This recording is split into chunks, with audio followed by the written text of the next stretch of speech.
Voy a dar la explicación para poder trabajar algoritmos utilizando la técnica del pseudocódigo. Como podemos observar, tenemos aquí una pequeña definición acerca del pseudocódigo. Hemos visto los tipos de variables en las guías pasadas y ustedes deben recordar que los tipos de variables que podemos utilizar son las de tipo string, real o entero, ¿verdad? Que son las de int o integer. ¿Cómo voy a trabajar el pseudocódigo? El pseudocódigo es una técnica para poder crear algoritmos. Es la manera es la parte del análisis antes de crear un programa. Para poder realizar un algoritmo con la técnica del pseudocódigo, debo antes analizar el enunciado, debo conocer bien qué es lo que quiere el usuario, qué es lo que necesitan de mi programa para poder realizarlo, para poder resolverlo o para poder realizar el diseño. Vamos a ver un ejemplo. En el ejemplo que vamos a ver ahora dice realizar un algoritmo que solicite dos cantidades, las reste y muestre el resultado en un mensaje. Muy bien, el algoritmo de un programa que solicite dos cantidades, reste esas dos cantidades y luego muestre el resultado en un mensaje. ¿Qué vamos a hacer? Lo primero que debo realizar es conocer o detectar qué variables necesito. Primero voy a aclarar la idea. ¿Qué me piden que haga? Que pida dos datos. ¿Qué voy a hacer con esos datos? Restarlos. ¿Y cómo los voy a mostrar? En un mensaje.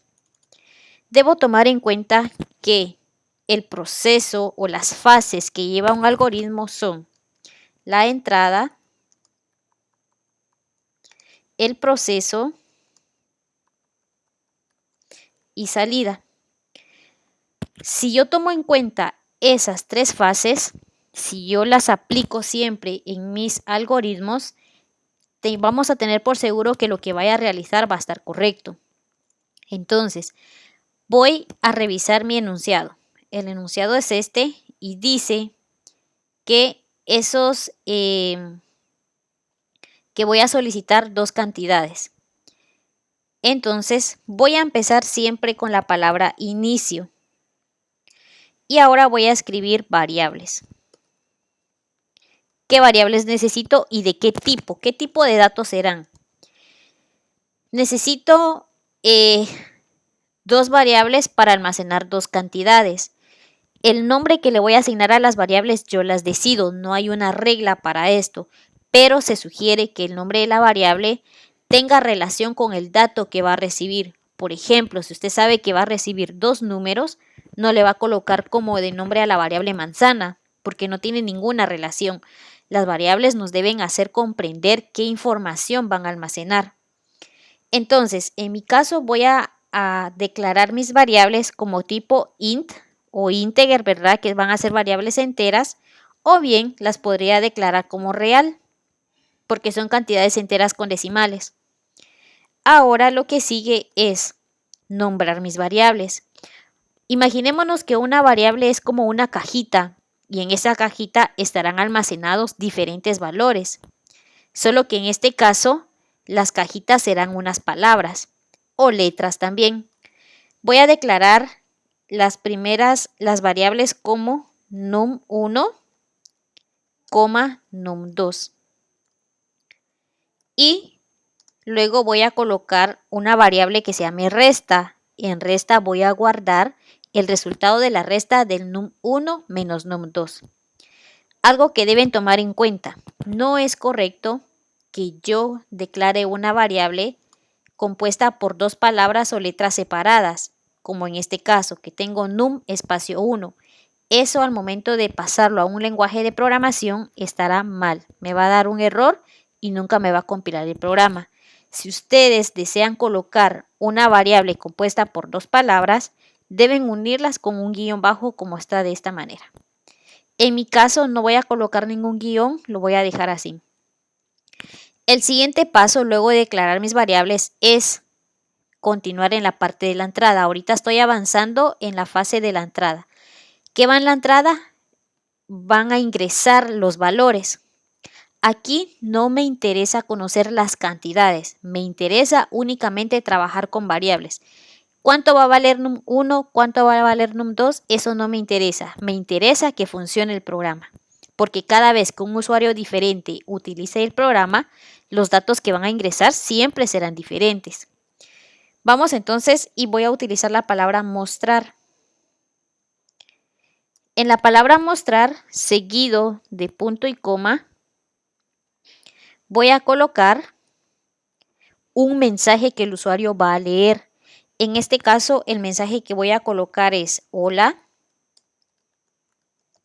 por favor, ingresa una cantidad. Ahora, el usuario va a leer únicamente esta línea. Luego, yo voy a decirle a mi programa que guarde la cantidad que el usuario va a ingresar y la envíe a una variable, ¿verdad? Una variable es un espacio que yo voy a reservar en mi computadora para que se guarde el dato que el usuario va a ingresar. Entonces, voy a utilizar ahora la palabra leer y en la palabra leer voy a jalar o voy a llamar la variable donde yo voy a guardar la cantidad que el usuario ingresó. En este caso será num1. Entonces, si por ejemplo el usuario va a ingresar 20, significa que num1 va a tener guardado el 20. Voy a hacer lo mismo con la siguiente cantidad, porque recordemos que vamos a solicitar dos cantidades. Entonces, ahora, mostrar, hola, por favor, ingresa otra cantidad. Aquí también en cuanto al mensaje, ustedes pueden escribir lo que deseen, ¿verdad? Siempre y cuando le demos a entender al usuario qué es lo que queremos que ingrese. Ahora escribo la palabra leer. ¿Qué palabra o qué variable voy a jalar ahora?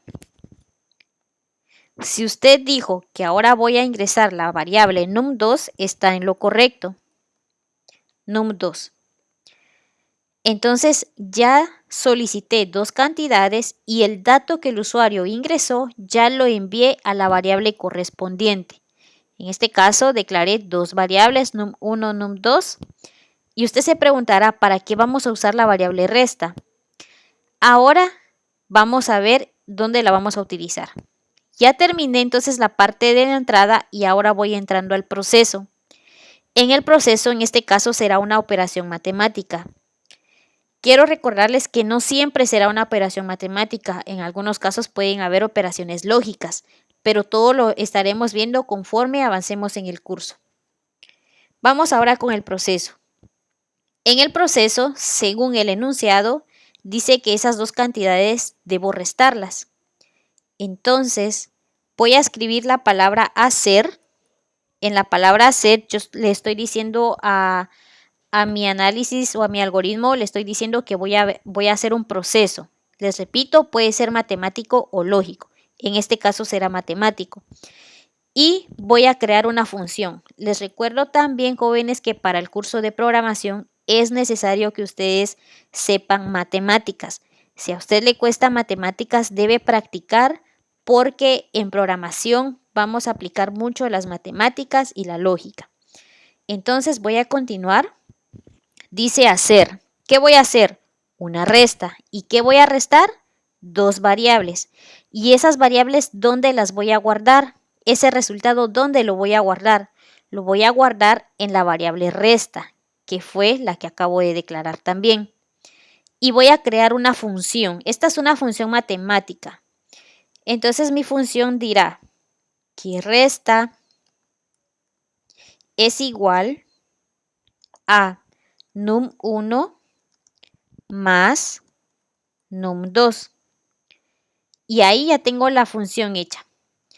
Si usted hace la siguiente ecuación, si usted en lugar de esto escribe lo siguiente, num1 más num2 2 es igual a resta, eso está malo.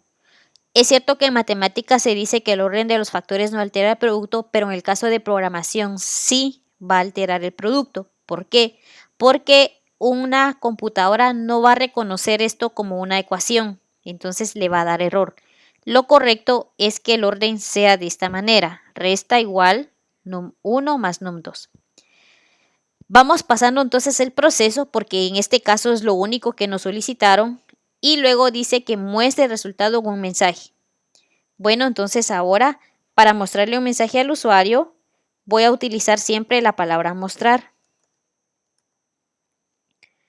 Dos puntos y comillas.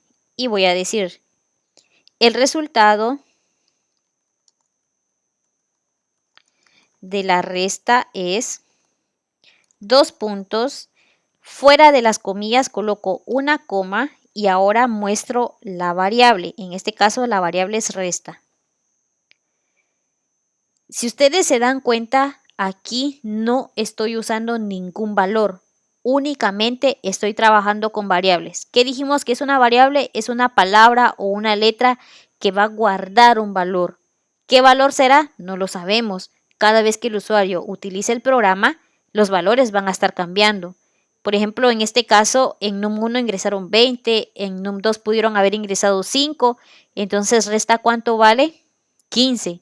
¿Qué me va a mostrar aquí? 15.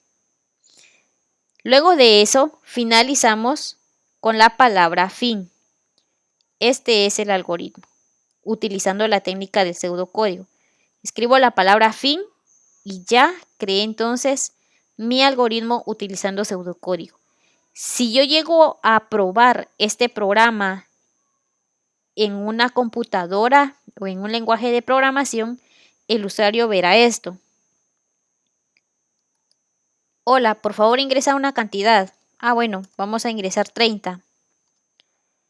Luego el usuario, al presionar Enter, verá lo siguiente. Hola, por favor ingresa otra cantidad. Vamos a ingresar 10. Entonces, el usuario verá el siguiente mensaje al presionar Enter. El resultado de la resta es 20. Pueden observar, jóvenes, entonces que el usuario únicamente verá estas tres líneas. Nosotros, cuando ya trabajemos en algún lenguaje de programación, vamos a trabajar toda esta parte. Esta parte es del lado del desarrollador o del programador y esta es la pantalla que verá un usuario. Entonces, ustedes siempre deben pensar como programadores y trabajar con variables. Repito, jóvenes, no interesa conocer qué cantidades se van a utilizar.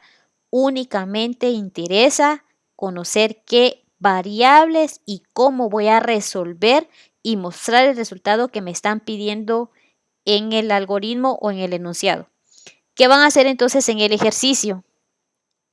Lo que van a hacer es que van a leer los tres enunciados, van a copiarlos de uno en uno en hojas adicionales y en la primera parte lo que van a hacer es solo detectar las variables. Por ejemplo, aquí dice solicitar el nombre de una persona, luego mostrar en un saludo el nombre. Estos están bien sencillos. Y usted va a decirme qué variables va a utilizar y de qué tipo serán. Lo mismo hará con los otros dos ejercicios. En la primera parte solo van a escribir las variables que ustedes consideran que van a utilizar. Ahora, en la sesión 8 van a realizar ya los algoritmos con la técnica del pseudocódigo. O sea, que en el ejercicio 8, en la sesión 8, van a realizar lo que yo realicé en esta parte, que es lo que en este momento estoy resaltando. Es un gusto, jóvenes. Nos vemos en la siguiente clase.